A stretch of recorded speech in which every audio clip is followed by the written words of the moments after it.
This morning, I think we saw just the world that we live in today, with people making false calls, wanting to disturb school, wanting to scare people, and that's what we had. Probably about 10:25 today, we received a call from an individual, identified himself at Blythewood High School. The call actually showed us coming from Blythewood High School, and that someone had been shot, and gave us a particular room where the shooting was happening. So that was the bad. The continued bad was the emotions that we saw in students and parents now who are suffering because somebody made a false call. The good part was the response of the students and the staff at Blythewood High School. They did a great job. They locked down the school. They evacuated as they've been trained to do. Everybody responded at that school the way they should be. Our response with law enforcement was outstanding. Probably had 150 police officers respond. We had 2 school resource officers that was on the scene in the school. They took immediate action. Deputies responded very quickly, and in a very short time we were in control of the school, searching the school, making sure that there was not anybody with a gun there. So that was the good part. It was an exercise, it was a practice, and we saw how we would respond if we ever did have an active shooter in one of our schools. That's one thing that all our school districts, particularly School District 2, has prided themselves on, is working with us, going through these drills, also getting training, active shooter training for their staff. Today it paid off, and where no one was hurt, because we saw how everybody responded. And so I applaud the students at Blythewood High School. I applaud the staff, the teachers. Everybody there just did exactly what they have been trained to do. Unfortunately, what we saw at Blythewood High School is not the only school this is happening at today. We know other schools within South Carolina, the exact same thing has happened. It's I guess no better word to say than a Tik Tok challenge just went out, and people are doing it. So we are put some plans in place now to our response. If we get any other additional calls like this, then we're going to measure our response, but we're going to have a response that meets the needs of what's going on at that time. So unfortunately, we do have some students that are upset. We've got parents that are upset. Even though it was fake, the emotions are real. The fear that they felt is real, and the school superintendent will address that in a minute, but I know that there's some counseling that these students and the parents are going to need. It was like it was the real deal, and that's what they felt. And that's how our response was, that it was a real active shooter in one of our schools. So again, completely a hoax, nobody injured, no shots fired, nothing happened except the response from everybody was a great response. So Baron Davis, the school superintendent for District 2, will address you now. Thank you, Sheriff.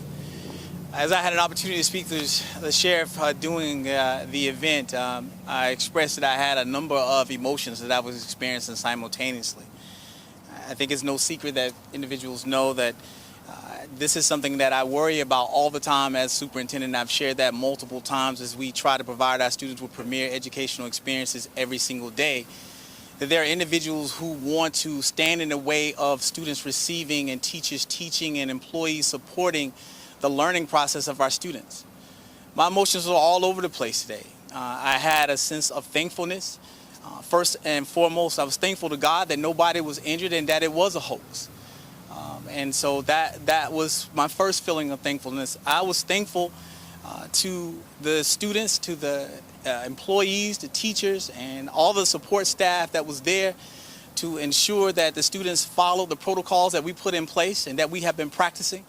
I believe that the school had actually practiced a exercise just last week, and so I'm thankful that we take this seriously and that we're diligent about making sure that we have the appropriate response and that everyone followed the responses and acted accordingly when something like this would happen, not knowing that it was a prank. I'm grateful. I'm extremely grateful to the sheriff and his team. I saw the response firsthand. So I didn't receive it from anyone and secondary information. I was there and watched the response from our Richland County Sheriff's Department as officers and deputies from Richland County, as well as the city of Columbia and other law enforcement agencies, showed up and immediately took action and went into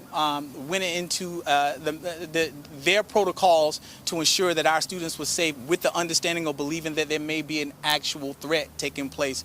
So I'm so grateful that we have that partnership and that understanding, and that we can work collaboratively to ensure that our students are receiving their education in a safe and secure environment. And lastly, I'm heartbroken. I'm not only the superintendent of the school, I'm a parent in a school district and a spouse who works at Blythewood High School. And I'm heartbroken that people continue to take this as a joke and continue to put our students and our employees in harm's way for whatever reasons or agendas that they may have in life, that we don't seem to value the importance of educating our students in a safe and secure environment where they are free of unnecessary issues that can cause anxiety, that focus and takes the focus off of their learning and their growth and development. That this is a society that we are living in, and to see this happen simultaneously across our state and probably other parts of the country because of a TikTok challenge, we have to take some action. We have to take some action. We have to stop talking about this. We need some sort of laws or legislation or something in place that will prevent, or there's some consequences behind actions like this that create this type of feelings of emotions. My students aren't going to be able to go back to school today. So their day of instruction is lost and ruined. And so I want them to know that we will have things in place for them when they return, our parents to know that we will have counseling available for our students, because I saw, as the sheriff expressed earlier, the emotions that many of our students were feeling as they were exiting the building, not knowing if this was a prank or not. The emotions of our staff as they were exiting the building, not knowing if this was a prank or not.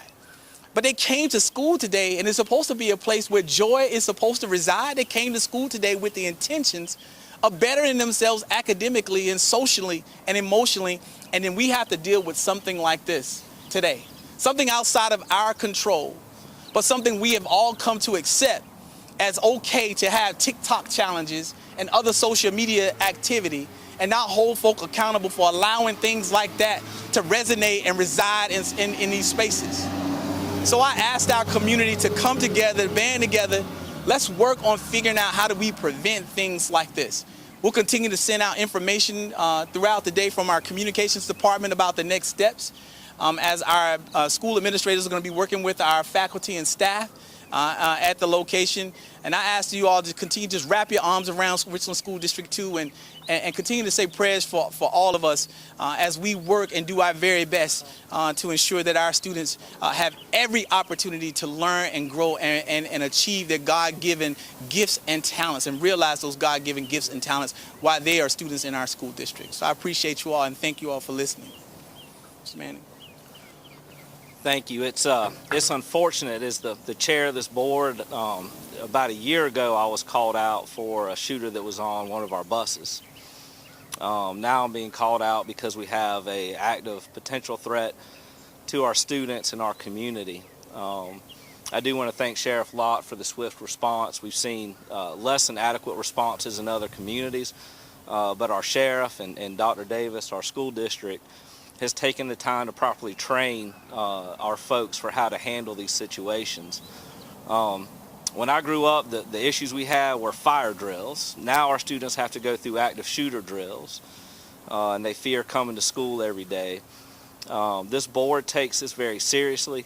We will be working with our legislators. I think we have to increase the penalties for these fake calls. There have to be consequences for the chaos that's created when somebody does something like this, to falsely put the lives and the health of folks at risk. We saw at the Columbia Mall shooting, folks were injured, not necessarily even from the shooting, but just the response to the shooting.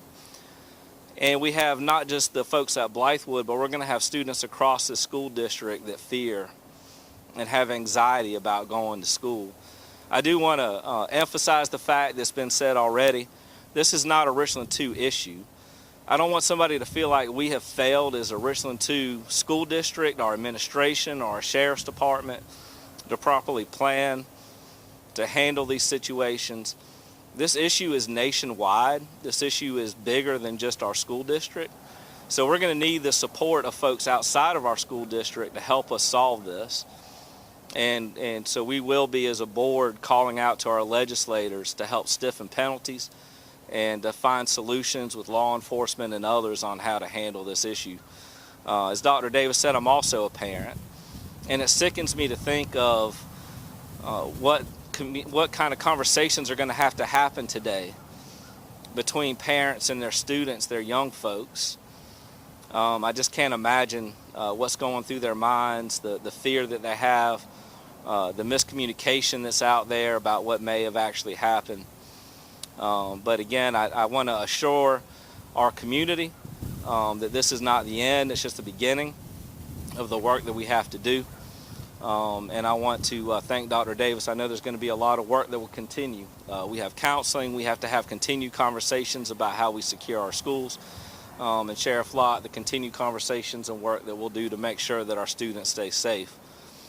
Thank you for everyone for bearing with us during this incident, and look forward to the work that we have ahead of us to help solve this issue. Sheriff Lott. Before we take questions, I want to thank the media too for not putting out false information. A lot of times when incidents like this happen, people get on Facebook and other social media and put false stuff out. We are the official source. So I thank y'all for following what we put out as to what the parents need to hear, and not some of this false stuff. That just contributes to the chaos when the media repeats stuff that's not true. So I appreciate what y'all have done and helped us out. Questions? What can you tell us, or anything more about the Tik Tok challenge itself, and what happened and what? It's just a TikTok challenge about making these calls to schools and see what happens. That's what it was, and I guess some people have taken that and ran with it. And I will say that if we can identify who they are, then they are going to be arrested. And it's not just a Richland County issue too. Y'all didn't see it, but FBI was also present helping us out today. So we've got the resources of the federal government that's going to help us out too. What specifically was the reaction by law enforcement? What did they do as far as gathering children or knocking on doors? Well, once they put the plan in place, they locked themselves in the classrooms. Our SROs were immediate contact with the responding officers where we were going, so we had a coordinated response. Not everybody just rushed into one door. We had the back covered, we had the sides covered. We had teams that immediately went in and started clearing the hallways and classrooms, and we coordinated that. It was a very quick response by everybody in Richland County.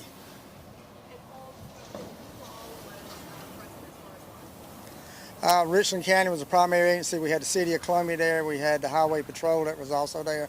I think I even saw somebody from Fairfield County that came in to assist us also.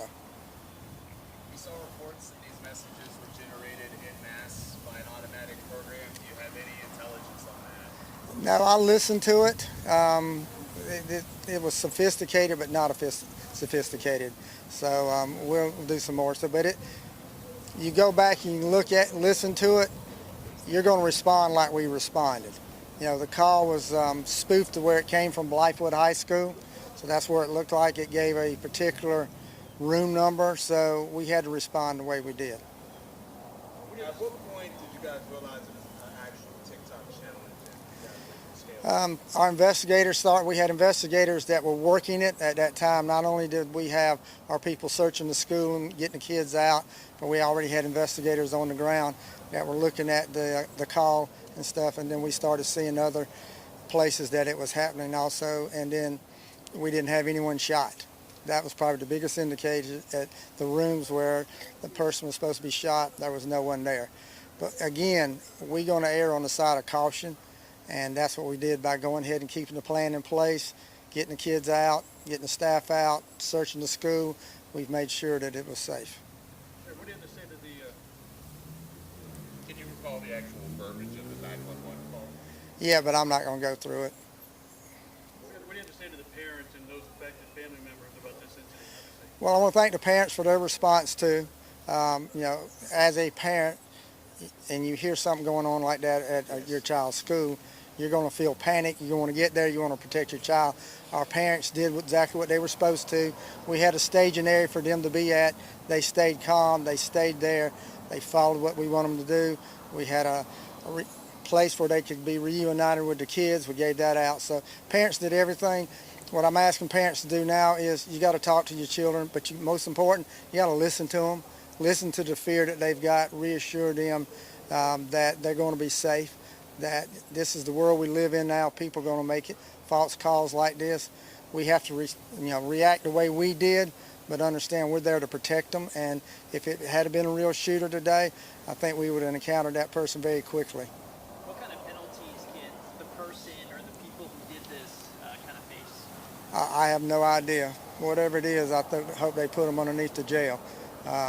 Again, since it's not just Richland County, then it may be some federal charges can be involved in it too, which penalties there is a lot better than they are state charges. What agency is taking the lead on the investigation? We're leading the investigation. We'll have, again, the resources of the FBI and whoever else that we need.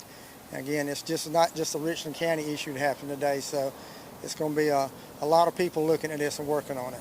Can you talk about the relationship between you and the school district to be able to coordinate, having parents find out when to come out and make sure they're children? It's great. I mean, it's great, the relationship. We've been practicing this for years. This is not just something that happened after the shooting in Texas or what happened in Florida a couple of years ago. We've been doing this for years. Getting ready for it, if something like this ever happened, we actually have drills in schools where we have students there, and most of the time it's during a holiday or during the summer, so we can see our response. We want to make those mistakes when it's not real, so we have practiced, and so our response today was a result of that practicing we've been doing. It's great. We have a plan in place to deal with the parents, with the students, and then also to catch the bad person, whoever's there. So you've got multiple things going on at the same time. It's just not focused on catching the bad guy. You got to make sure that the students are taken care of, the parents are taken care of. So it's a big picture, and we have people that are assigned to do all these things. Did you lock down any other schools in addition to Blythewood? No other, there's been no other threats to any of our schools in the 3 school districts in Richland County. And if they are, we've got a plan in place to how we're going to address that. We don't want to underreact. We're not going to overreact. So we have a plan in place what our response will be. What's the reasoning for calling in the FBI? I guess what signals calling them in? They respond. Once you hear an active shooter, they got people that's going to respond. So we don't even have to call them. Once something like that goes out, then they're automatically going to respond to see what kind of assistance that they can give us. So again, not only are we working with the school district, all law enforcement, this is something we practice and work together, and we have an automatic response. Just like you saw the City of Columbia, you saw our guys, City of Columbia guys, working together as a team going in. We've practiced that, and so we go in and do what we have to do. This may be a question about the parents. The parents that may feel like their children may be suffering some type of stress for what happened today, do you know of any signs they should maybe come? There are several signs, I think, of course, dealing with stress. They may be withdrawn. They may be unwilling to talk about the issues. They may be non-respondent. They may not be fully able to articulate. There are multiple signs. I think that if there's any concern, regardless whether there's a sign or not, to reach out to the school district to make sure that we are aware of those. We are aware that you have that concern, so that we can make sure that the trained professionals who can work with those students are knowledgeable of those issues and concerns and can address those while they're at school. So we want to make sure that we work in partnership with our families and our communities to ensure that our students feel safe and secure, not just physically safe, but emotionally and mentally safe while they're at school. That's a big part of our safety. And even as we have been addressing safety in our school district, we've made it a point to ensure that we are also assessing the mental well-being of our students, not just the physical safety of them as well.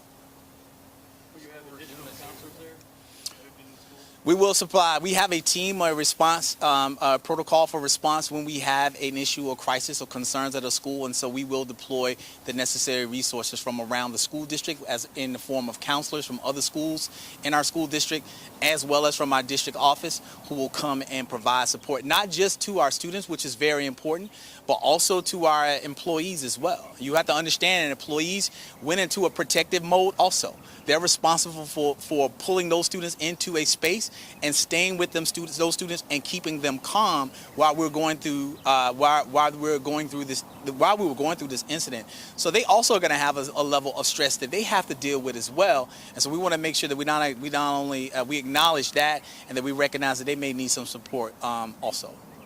Sheriff, when you have to respond to this hoax, does that place a strain on the operations of what you have to do on a daily basis? Well, again, our response was massive, but there's still other crime that goes on, so not everybody in Richland County responded. So and we're fortunate, we're large enough, we've got deputies throughout the county, so we were able to cover the rest of the county. But yeah, it puts a strain on us, but again, we'd rather be prepared.